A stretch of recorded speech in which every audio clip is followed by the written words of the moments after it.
Hey everybody, this is Chris with Killer Arcade Games, and today I thought I'd talk a little bit about the Star Wars Arcade1Up mod. A YouTube commenter asked me the other day, how does this work as a racing cabinet? I'm actually really happy to say this works really well as a steering wheel. It will never replicate the full arcade feel, but as far as functionality goes, this thing feels good, it responds really well, it has the right amount of sensitivity, it has good range. Overall, I like it a whole lot as a steering wheel. I didn't think I would say that, but I play this thing quite a bit with racing games. So what I thought I'd do today is talk a little bit about how to make the racing experience a lot better with some of your settings in MAME. So I'm going to show you guys my settings and my tips for making the best experience out of using this as a racing wheel. Okay, so the first tip I have for you guys is don't make the same mistake I did where I tried using the yoke for the gas. I would sit there and push forward and drive like this, and eventually it got very tiring because I couldn't figure out how to map actual buttons to the gas and the brake. Now thankfully that has been figured out. I'm going to show you guys how to map this stuff in MAME. Press tab on your keyboard, go down to input this machine. I'm just going to focus on the actual controls of the yoke. You can go back and change all your buttons you need to later, but as far as the steering goes, go to paddle analog, press enter, turn the wheel to the left and the right. It should read joy, whatever number yours reads as, x-axis.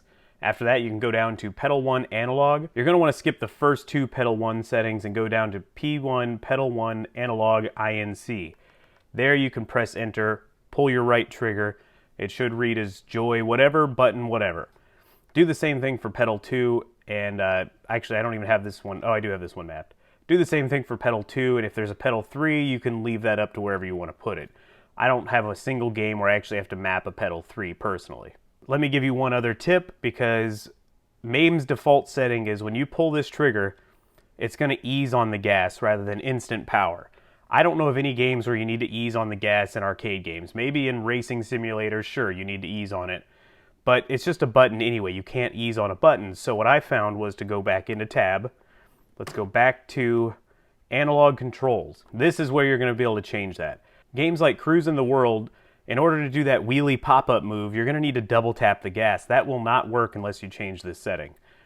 I always go to P1 pedal 1 digital speed. It's default at 20, which is way too slow. Turn that up to at least 200. Now for Cruising the World, I'd personally put it up to 255, which is the max. But for games like this, where you just need to be able to have instant on, instant off power, let's move it to 200. That seems to work really well for me. The only way to get it there is to hold the right arrow and wait till it reaches 200. You also need to change the P1 pedal 1 auto center speed, bring that up to 200 also. Now you kind of need to do the same thing for the brake, so maybe go down here and do it again. It's the digital speed and the auto center speed. I'm not going to show you in the video, it just takes too long. Now I'm going to show you how well it actually works. This is on Cruising the World. This is set to max, 255 auto center and 255 digital speed. So just a quick show of how that works. It's still not perfect. You're not going to be able to just mash on it over and over and do a bunch of wheelies, but I'll show you how you can kind of do it at the right speed. So here we go. Let's get up to speed, and then you want to go like 1, 2, and it'll do it. Before, it would just never do it. I couldn't get it done because of the settings. But if you do it too fast, it's probably not going to work. But if you just give it a 1, 2, it's almost always going to work.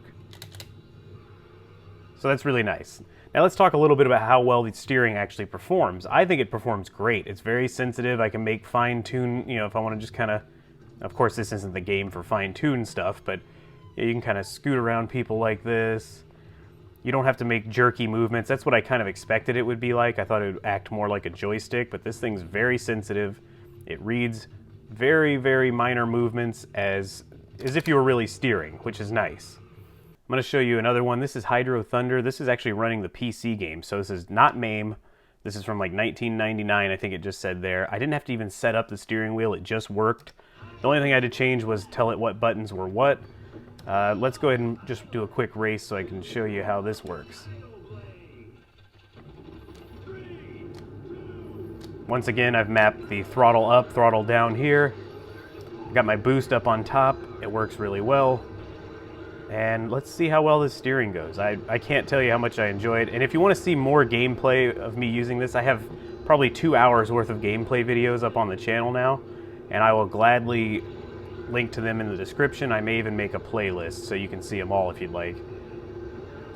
I mean, I couldn't, truthfully, I couldn't be that much more happy with how well it worked. The only way I could be happier is if it had force feedback and I could sit down in a cabinet and everything. And I know they do sell Star Wars cabinets where you can sit down, but I'm not going to go that crazy for it right now. I'll wait until I can own a real racing cabinet.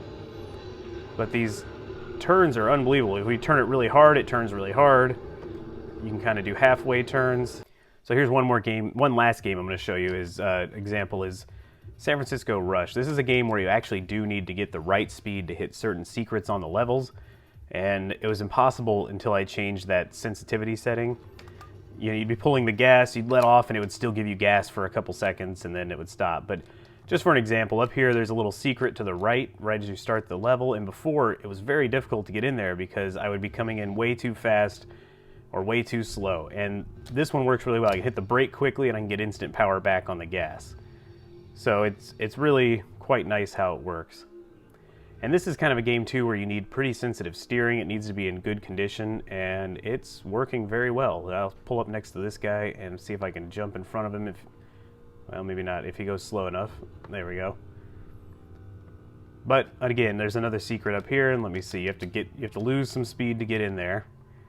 Wait for this guy to pass because he's going to push me out of the way, and then you just get right up in this side here, and now you got the secret. Before that was very difficult because I'd let off the gas and it would still be propelling me forward, and I'd probably blow up or slam into a wall or something. But now I can actually hit it and get through there really easily. And once again, the steering feels like I'm playing an arcade game, just without force feedback and a larger range of motion. And if I can give you one more little note, if you're looking to do this with the Outrun cabinet, I'm sure it's the exact same. Obviously, it doesn't have the Y-axis on the yoke, but the pedals would probably act as that. I don't know for certain if the pedals will act as real pedals where they can tell at what point you're pushing forward and back on them, but that's a question for someone who actually owns the cabinet. I'm sure Kongs R Us could tell you on that one. I don't own the cabinet, he does, and he's done a lot of playing with it. So in closing, I really can't say enough good things about this as a racing cabinet. It's never going to fully replicate that arcade feel. You're not going to get force feedback, but you probably weren't expecting that anyway. So if I had to rate the performance, I think I'd honestly give it probably a 10 out of 10. For what it is, it performs really, really well. Maybe I got lucky. Maybe my yoke is better than the average yoke that comes on Star Wars Arcade1Up cabinets. But from what I've heard from most people, theirs performs about the same. So if you're even considering modding this to go with an Arcade1Up racing cabinet, instead of using the Outrun would probably be more reasonable for a racing cabinet now, but it did not exist when I made this.